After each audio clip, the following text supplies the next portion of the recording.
and his cold Herculean gifts. Spider-Man's controlled and Batman with his fist. And clearly I don't see myself upon that list. She said, where'd you wanna go? How much you wanna risk? I'm not looking for somebody with some superhuman gifts, some superhero, some... Magandang araw at magandang tanghali sa inyong lahat. Today is Sunday. Kumusta naman kayo? Nakakain na ba kayo? Nakapagsimba na ba lahat? Kumusta ang banding ninyo ngayong araw ng linggo? And of course, last week ng month of January. So, kumusta na ang ganap ninyo sa buhay? So, tayo ay magpapatuloy pa rin sa ating episode bawat linggo. Welcome to JMC Series, your daily source of wisdom, motivation, and financial growth. Here, we believe that success starts with the right mindset and wealth begin with the right knowledge. So if you are ready to take charge of your life, unlock your potential, not just a financial freedom, but a wiser and stronger you, hit that subscribe button and turn on the notification bell para lagi kang updated sa mga bagong darating na episode linggo-linggo. And of course, join our growing community of dreamers and doers. Nga naman, hindi sapat yung dreamer lang tayo. Dapat doer tayo. So, new episode, new learning. This is episode 21. Ganun pa rin yung tema natin, mindset reset and start showing up for 2026 at part 4 na tayo. Sa nakaraang linggo, we talk about mindset reset, mental decluttering. So, ang topic natin ngayon, part 4, why you stay stuck in 2025 and how to forward in 2026. Sa nakaraang linggo, we talk about mindset reset, mental decluttering, and starting again. Pero, before we continue sa ating topic para sa ating 2026 na pagbabago at mga desisyon, may isang mahalagang tanong na kailangan sagutin. Bakit nga ba na-stuck ka noong 2025? Ano nga ba ang mga desisyon mo noong 2025 pero hindi mo ginawa? Ano yung mga goals mo noong 2025 pero hindi ka nagkaroon ng confident o lakas ng loob, tiwala sa sarili na gawin? Siyempre, hindi para sisihin ang sarili, kundi para maintindihan, tuto at tuluyang makawala sa mga nakaraang pangarap na hindi nagawa noon. Kaya ito na yung pagkakataon mo na magkaroon ng lakas ng loob at tiwala sa sarili muli na kailangan mo nang gawin ang mga pangarap mo. So why you stay stuck in 2025? Hindi ka na stuck dahil mahina ka. Na-stuck ka noon dahil may mga bagay na hindi mo nakita, hindi mo naharap, o kaya masyado mong iniintindi o nakafocus doon sa mga maling bagay. Kaya, ang 2026 ay hindi bagong taon. Ito ay bagong desisyon, bagong hakbang, at bagong pangarap. at bagong plano mo sa buhay na kailangan mo nang itulak ang sarili mo para makagawa ka ng bagay na makakabuti sa'yo. So, here are the 5 most important way to divert in 2026. Mga bagay na hindi mo nagawa noong 2025, pero kailangan mo na talagang gawin ngayong 2026. First, overthinking to decision. Kung dati, hindi ka umuusad dahil iniisip mo masyado na gusto mong sigurado ang lahat bago ka magsimula. Pero hanggang doon ka na lang. Hindi ka nakahakbang dahil iniisip mo na gusto mo perfect ang lahat bago ka magsimula noon. But this year, 2026, baguhin mo na. You have to choose progress over perfection. So, kailangan mo nang mag-decide. Kailangan mo nang magdesisyon kahit na hindi mo pa alam kung mag-fail ka o magsasucceed ka agad. Basta ang importante, gawin mo, simulan mo. Kasi paano ka matututo? Paano mo malalaman kung hindi mo nasimulan? Diba? Parang isang tao lang. Hindi mo makikilala ang isang ugali ng tao kapag hindi mo kasama. Kapag hindi mo pa nakita. Diba? Ganun lang yun kadali. Para makilala mo at masanay mo, para maka-adjust ka doon sa mga bagay na hindi mo pa naranasan, kailangan mong simulan para alam mo. Kasi the more na ginagawa mo, the more na malalaman mo na ganun pala kadali. Minsan, iniisip natin na mahirap yung nag-advance. Iniisip na mahirap pero hindi pa naman nasimulan. Kaya dahil nauna ang negative thoughts, kaya hindi na nagpursige. Kasi ang isip ay matagal, baka magkamali, hanggang doon na lang. Pangalawa, from fear of judgment to self-trust. Noon, marami kang hindi nagawa. Marami kang plano. Pero, hindi mo nagawa. Dahil iniisip mo kung ano ang sasabihin ng iba. Kung ano ang sasabihin ng mga tao na nakakakita sa iyo.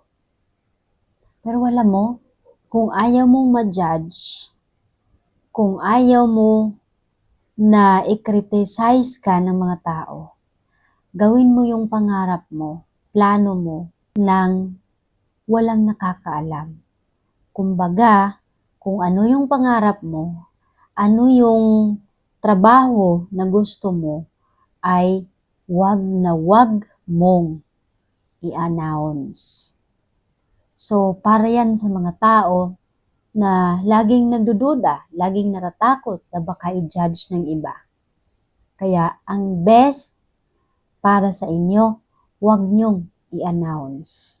So, instead na i-announce nyo, ang gawin nyo, simulan nyo ng tahimik. Simulan nyo ng walang nakakaalam. Kapag nagkamali ka, nag-failed ka, walang nakakaalam, ikaw lang. Walang tao na magja-judge sa'yo. So, kapag nagkamali, ulitin mo lang. Diba? So, yun ang best solution para sa mga taong mahiyain, natakot na baka magkamali, ma-judge. So, yun ang the best.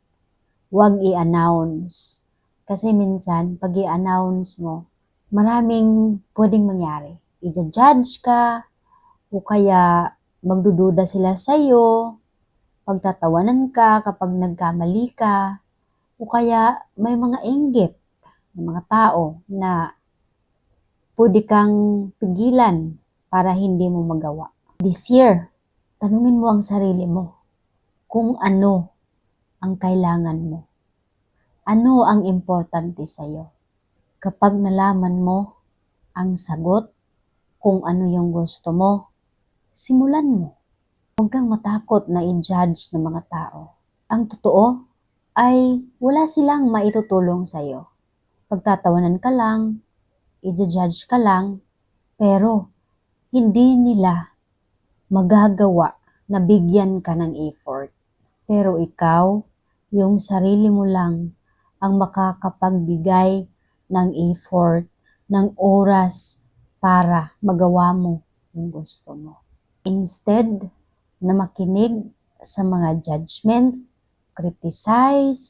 criticism, tanungin mo ang sarili mo. Sino ba ang magtatrabaho? Sino ba ang makikinabang kung ako ang magtatrabaho? Diba? Siyempre, ikaw mismo yung makikinabang, pamilya mo. Bakit ka makikinig sa mga judgment ng ibang tao kung hindi naman sila yung gagawa para sa'yo? Pangatlo, from waiting for motivation to building discipline. Hindi dumarating ang motivation bago ang action. Pero ngayong 2026, kahit wala kang gana, kahit hindi mo pa alam, act anyway. Alam mo, may mga bagay na kahit wala kang gana, pero kailangan mong gawin. Gaya na lang ng pagsusulat. Based on my experience, wala akong gana sumulat. Kaso, kailangan kong sumulat para walang vacant space sa mga pages.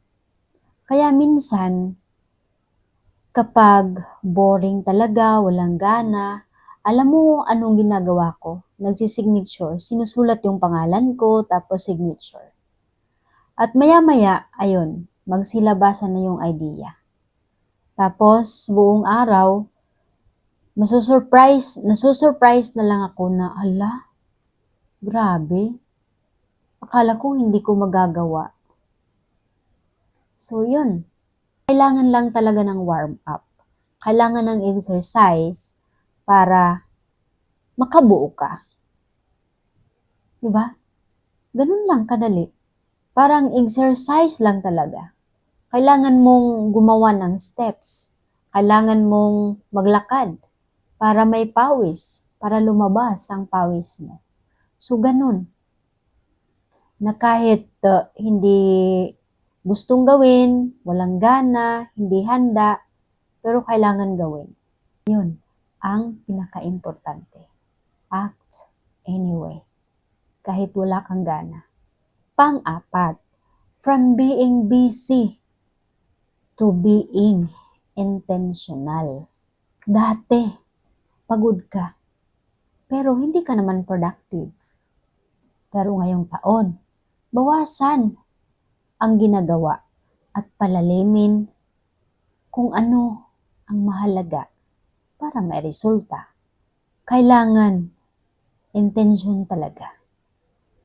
Kasi kung wala kang intensyon na matapos, makamit yung goals mo, wala ka talagang gana na gawin. Ang nagpupush sa atin o sa isang tao na gawin ang isang bagay kasi gusto talaga nila na matapos. Dahil sa pag-overthink mo, kasi ang dami-dami ng pangarap mo, pero wala kang natapos. Ngayong taon, kailangan mong pumili. Halimbawa, 5 yung pangarap mo. Kasi grabe naman tayo, di ba? Ang daming pangarap, pero walang nagagawa. Kaya ngayong taon, kailangan mong pumili ng isa muna. Isang pangarap muna. Anong pangarap mo ngayon? Halimbawa, nangarap ka na magkaroon ng ipon. Nangarap ka na magsulat ng aklat. Nangarap ka na makapagbasa ng aklat ngayong taon.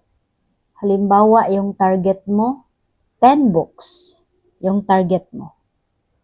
Tapos, pang-apat, gusto mong makapag-travel.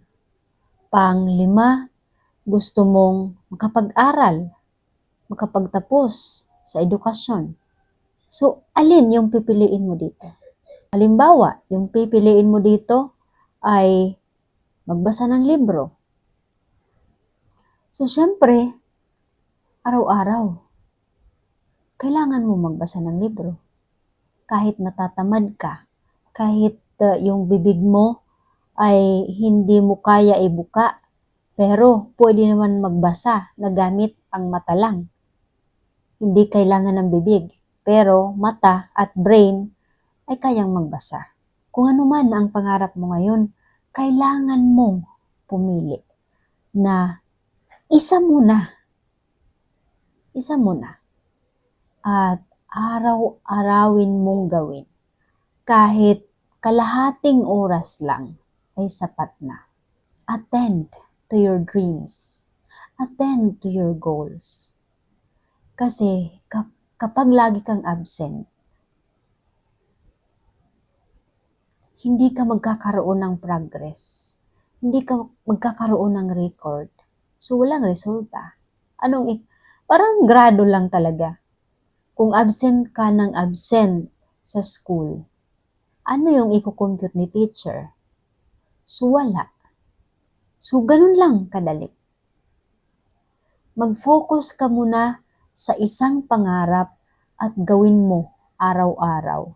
Kahit 30 minutes lang, bigyan mo ng 30 minutes ang iyong pangarap.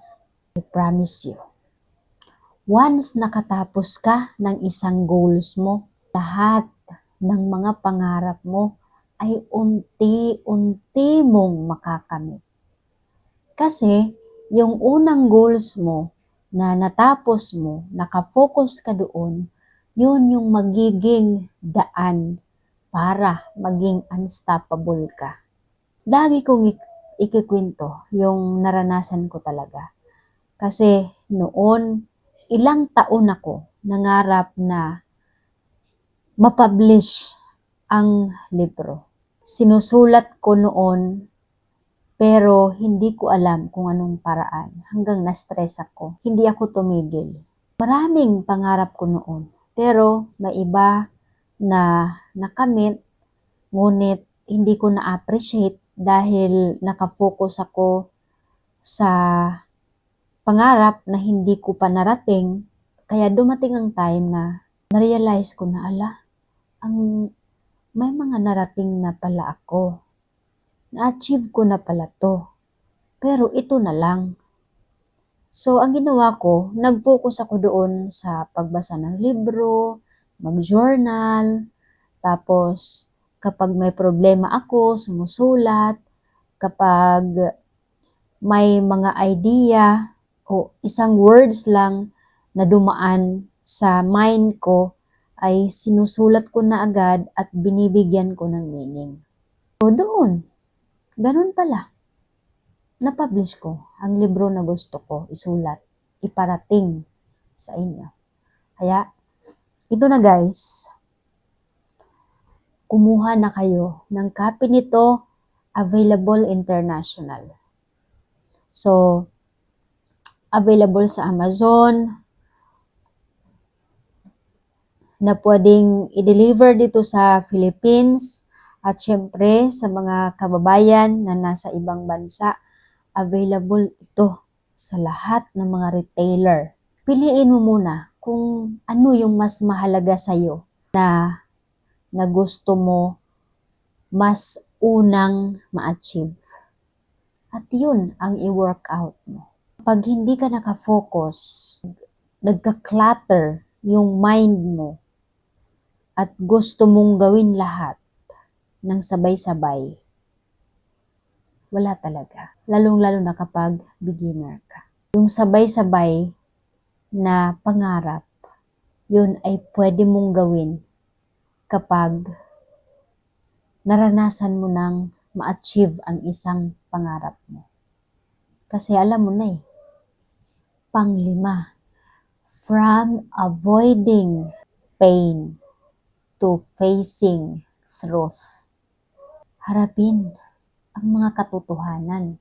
Noon, may mga bagay kang iniwan, mga bagay na iniwasan, mga responsibility na hindi mo pinapansin, mga problemang kailangan solusyonan, ngunit iniiwasan mo na pag-usapan, mga desisyon na hindi mo nagawa.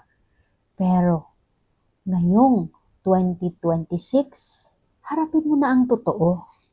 Harapin mo na ang katotohanan para gumaan ang kinabukasan mo. Kasi ang katotohanan, ang success ay hindi madali. Kailangan mong mag-commit sa sarili mo. Kailangan kung ano yung pangarap mo, dapat naka-align yung ginagawa mo. Match yung ginagawa mo sa pangarap mo. Kasi kapag hindi ka magkakaroon ng clarity at hindi ka magkakaroon ng reason na gawin. Last, may pabonus tayo. From no clear direction to one clear focus. So, kailangan mo mag-focus talaga. Yung kumbaga, marami kang gusto tapusin, marami kang gustong gawin, pero wala kang nasimulan at wala kang natapos. So, this year, kailangan mong pumili ng main goal o primary goal. May 5 kang pangarap. Kailangan lagyan mo ng number. Kung alin yung pinakauna na bibigyan mo ng oras, kung alin yung pangalawa, para alam mo kung kailan mo tatapusin. Para alam mo kung anong taon ito, kailan mo ito matatapos, kailan mo ito ma-achieve. Kasi mas nagkakaroon ka ng peace kapag alam mo yung gusto mong gawin. So, ang tanong ngayon ay hindi kung ano ang hindi mo nagawa noong 2025. Ang totoong tanong, anong pipiliin mong gawin simula ngayon para may matapos ka, ma-achieve ka ngayong 2026. Hindi ka huli, hindi ka sira, at hindi sayang ang 2025 mo kung may natutunan ka. Ang 2026 ay hindi tungkol sa big transformation. Ito ay tungkol sa daily alignment. So yun, kailangan kung ano yung pangarap mo, dapat yung ginagawa mo araw-araw ay align talaga. Maliit na desisyon, malinaw na isip, at tapang sa sarili to show up daily. Sana may natutunan kayo at salamat sa inyong pagsubaybay, pakikinig sa sariling ito. Tandaan, you are not stuck. You are preparing. Kaya, keep pushing forward, keep learning, keep growing. This is Gina Kalinog reminding you your future is built today. See you sa next episode. Happy Sunday!